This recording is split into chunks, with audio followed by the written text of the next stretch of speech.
हमारे साथ हमारे सीनियर एग्जीक्यूटिव एडिटर मनोरंजन भारती भी जुड़े हुए हैं। मनोरंजन, हम जानते हैं कि किस तरह से कांग्रेस जो है लगातार कोशिश कर रही है दोनों ही तरफ से मामले को सुलझाने की। जिस तरह से रणदीप सुरजेवाला के नरम गरम रुख भी हम देख रहे हैं। प्लान बी जो अशोक गहलोत ने तैयार किया हुआ, उसके बारे में भी हमारे दर्शकों को बताइए कि अगर आज फैसला जो है पायलट के खेमे की तरफ पक्ष में आता है, तब प्लान बी क्या है गहलोत का? देखिए, सब कुछ निर्भर करेगा कि आज अदालत क्या कहता है। और हम सबको मालूम है कि ऐसे हालात में अदालत, चाहे वो हाई कोर्ट हो या सुप्रीम कोर्ट हो, वो सबसे पहले जो है विधानसभा अध्यक्ष यानी स्पीकर के फैसले के साथ ही जाता है, क्योंकि सब पहले से ही हाई कोर्ट के बड़ी बेंच ने कहा हुआ है कि स्पीकर का हक पहले बनता है यदि किसी भी विधानसभा या कहीं भी हाउस का कोई मैटर होता है।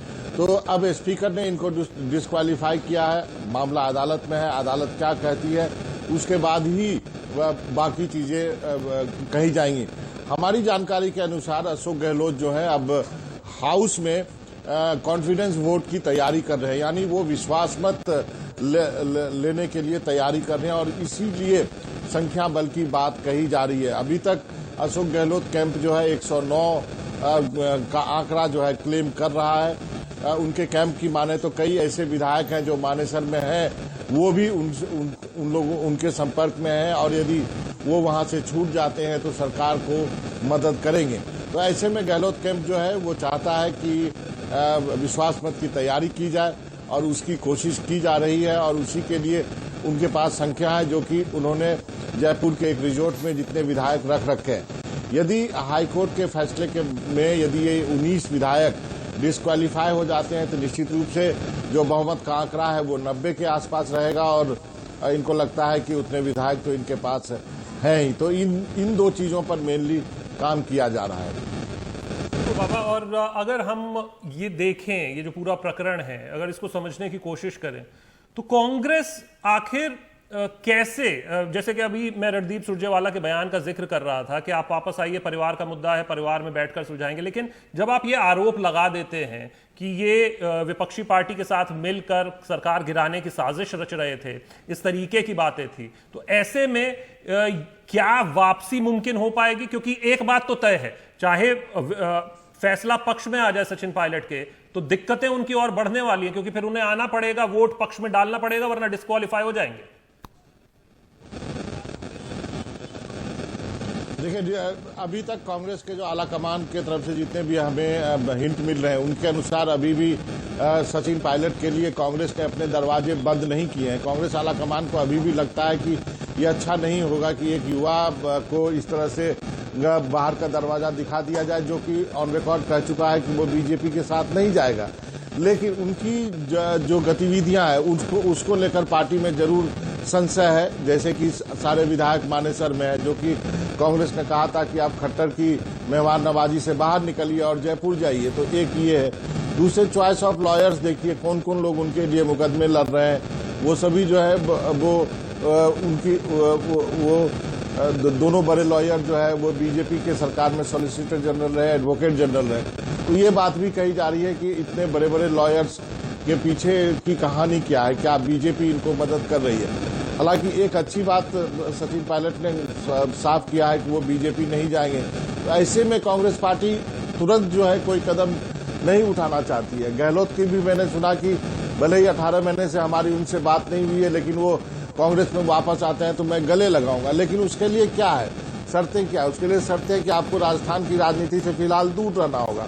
आप आइए, दिल्ली में रहिए, थोड़े दिनों के लिए आपका कूलिंग पीरियड होगा, उसके बाद हम दिल्ली की राजनीति में आपको अकोमोडेट करेंगे और 2 साल के बाद जब राजस्थान का चुनाव होगा उस वक्त देखेंगे। क्योंकि 3 बार जो है वो गहलोत मुख्यमंत्री रह चुके हैं। अब अगले 2 साल के बाद जब चुनाव होंगे तब क्या होगा कह नहीं सकते। तो एक कांग्रेस में ये भी सोच है कि युवा चेहरा है जो आगे राजस्थान का फ्यूचर हो सकता है। इसके वजह से गुर्जर और जो मीना वोट है वो एक इसने यूनाइट किया है, तो इसको वेस्ट क्यों किया जाए। तो इसलिए मुझे अभी भी ये बताया जा रहा है कि सचिन पायलट की जगह कांग्रेस पार्टी में बनी हुई है और उनके लिए दरवाजे खुले हैं, इसलिए बार बार उनको अपील की जा रही है। और शायद यही वजह है कि बार बार सुरजेवाला जो है परिवार में वापसी और परिवार का मामला बोलकर अब कहीं ना कहीं रास्ता जो है खुला रखना भी चाहते हैं। हमारे साथ हमारे दो और सहयोगी जुड़ गए, हमारे पॉलिटिकल एडिटर अखिलेश शर्मा हमारे साथ जुड़ गए, आशीष भार्गव भी हमारे साथ जुड़ गए। आशीष, आपसे यहाँ पर मैं जानना चाहूंगी कि तमाम यहाँ पर कानूनी दांवपेच जो है वो खेले जा रहे हैं। पिछली सुनवाई में क्या कुछ हुआ और अब तक जब इस तरह के मामलों में सुनवाई हुई है आशीष, चाहे वो दल बदलू कानून लगाने की कोशिश की गई हो या दूसरे मामले, किस तरह फैसला जो है आता हुआ अमूमन आपने देखा है, अगर आज की बात ना भी करें तो? जी देखिए, दो चीज हैं अदिति यहाँ पर। पहली चीज ये है कि एक पक्ष यानी सचिन पायलट की तरफ से कहा जा रहा है कि उन्होंने पार्टी विरोधी कोई काम नहीं किया, उनकी गतिविधियां पार्टी विरोधी नहीं है, ना ही वो सरकार गिराने की कोशिश कर रहे हैं। वो तो पार्टी के अंदर रहकर ही अपनी बात रख रहे हैं। जो नेतृत्व है राजस्थान का यानी अशोक गहलोत, उनके खिलाफ अपनी बात रख रहे हैं और इस तरह बात रखना उनका लोकतांत्रिक अधिकार है। पहली चीज उन्होंने ये कही है और ये उनके उनसे यह हक छीना नहीं जा सकता क्योंकि वो किसी और पार्टी में नहीं जा रहे हैं, ना वो सरकार गिराने की कोशिश कर रहे हैं। दूसरी बात, वो कह रहे हैं कि जिस तरीके से व्हिप जारी किया गया वो बिल्कुल गलत था, असंवैधानिक था, क्योंकि व्हिप तो सदन में जारी किया जाता है। अगर मुख्यमंत्री के घर में बैठक हो रही है या किसी होटल में मीटिंग हो रही है पार्टी की, तो व्हिप जारी नहीं किया जा सकता। ये दो बड़ी चीजें उन्होंने कही हैं। तो अब विरोध कर रहे हैं। अभिषेक मनु सिंह भी सुनवाई में कह रहे हैं कि प्रीमेच्योर है, इसको डिसमिस कर देना चाहिए। वो इसलिए ऐसा कह रहे हैं अदिति क्योंकि अभी तक किसी भी कोर्ट ने, चाहे वो हाई कोर्ट हो चाहे सुप्रीम कोर्ट हो, नोटिस होने पर कभी भी दखल नहीं दिया स्टेज पर, क्योंकि कोई फैसला नहीं आया है, कोई आउटकम नहीं आया है। लेकिन यहाँ पर हम देखें तो इसे संवैधानिक मुद्दा बना दिया है सचिन पायलट के खेमे ने, और वो संवैधानिक दायरे पर ही इस पर खेल रहे हैं। यानी जो अनुच्छेद जो 10 अनुसूची 10 का जो 2(1)(a) है, उस पर वो ज्यादा फोकस दे रहे हैं कि वैकल्पिक तौर पर उन्होंने स्वैच्छिक तौर पर पार्टी नहीं छोड़ी है।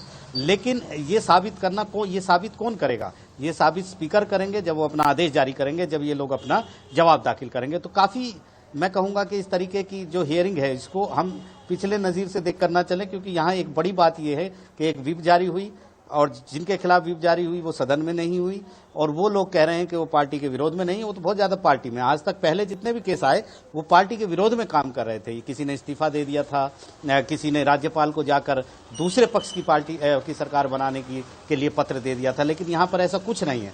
तो अभी देखना होगा कि हाईकोर्ट इस मामले में क्या रुख लेगा, लेकिन मुझे लगता नहीं, क्योंकि जब संवैधानिक मुद्दा होता है तो ऐसे मुद्दे सुप्रीम कोर्ट ही ऐसे मुद्दों से निपटता है। जी, तो सुप्रीम कोर्ट में अगर गए तो फिर तो टाइम बाय आउट वाली जो बात हो रही थी और ज्यादा समय मिल जाएगा। समय किसके लिए? समय नंबर्स जोड़ने के लिए, कुछ तोड़ने के लिए। हमारे साथ अखिलेश शर्मा हमारे पॉलिटिकल एडिटर, वो भी जुड़े हुए हैं। और अखिलेश, इसी जोड़ तोड़ से संबंधित मेरा सवाल है।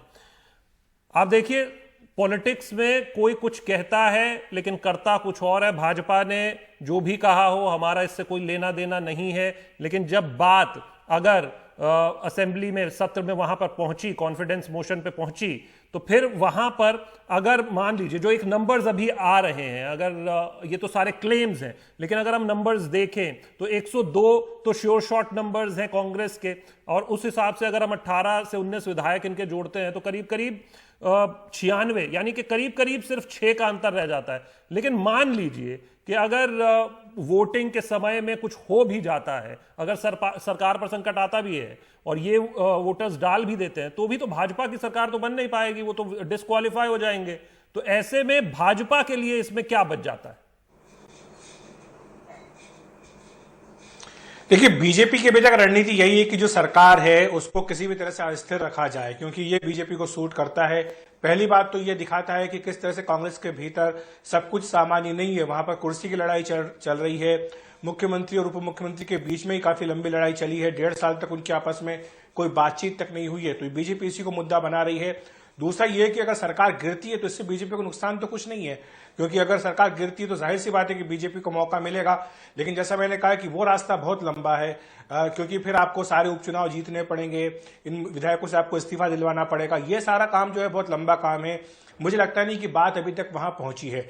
बीजेपी यही चाहेगी कि कांग्रेस की जो सरकार है वो अस्थिर रहे, और साथ ही ये भी उसकी कोशिश होगी कि जब विश्वास मत हासिल करने के लिए विधानसभा के फ्लोर पर आए तब भी बीजेपी अपनी ओर से पूरी कोशिश करे उस सरकार को गिराने के लिए, क्योंकि ये बीजेपी को सूट करता है कि वहां पर राजस्थान में कम से कम एक मैसेज जाता है कि राजस्थान जैसे राज्य में जहां कांग्रेस पार्टी को बहुमत नहीं मिला था विधानसभा चुनाव में, उसने किस तरह से जुगाड़ करके विधायकों की संख्या जुटाई थी और ये सरकार अस्थिर रही, इनके अपने अंतर्विरोध रहे, ये बात बीजेपी अपनी ओर से कहना चाहेगी। लेकिन मैं आपको बताऊं कि बीजेपी के भीतर भी ऐसा लगता है शशांक की एक राय नहीं है, क्योंकि कुछ नेता बोलते हैं कि विश्वास मत ले लेना चाहिए गहलोत सरकार को, कुछ कहते हैं कि विश्वास मत की बात नहीं हो रही है, हमने विश्वास मत की मांग नहीं की है।